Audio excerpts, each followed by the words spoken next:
as we celebrate 2025 African Day. Kila ambacho mimi nakisherehekea ni timu yetu ya taifa ya raga. Wanajulikana kama Shujaa, wakati ambapo waliweza kushinda ule msururu wa Singapore.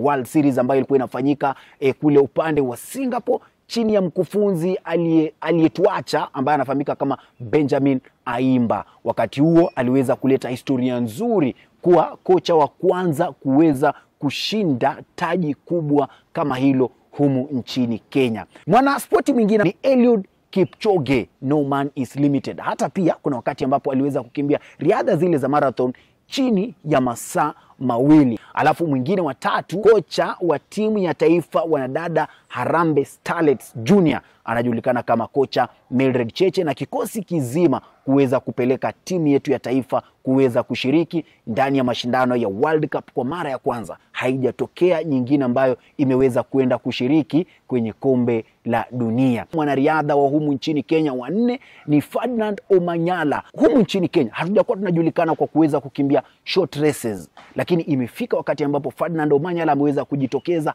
Kenya imekuwa ikifanya vyema kwa zile mbio za short races. Tunazungumzia nini? 100 meters races. Ferdinand Omanyala. Wa mwisho ambaye tunamzungumzia ni mwanadada ambaye anacheza mpira wa tenisi, anajulikana kama Angela Okutoi. Angela Okutoi kwa miaka za hapa nyuma amekuwa anafanya vizuri zaidi katika mpira huo wa tennis, sawia akiwa na dada yake Rosalinda. Ni Tambunya Kingsley Brown na hii ni Pearl Sports Kenya.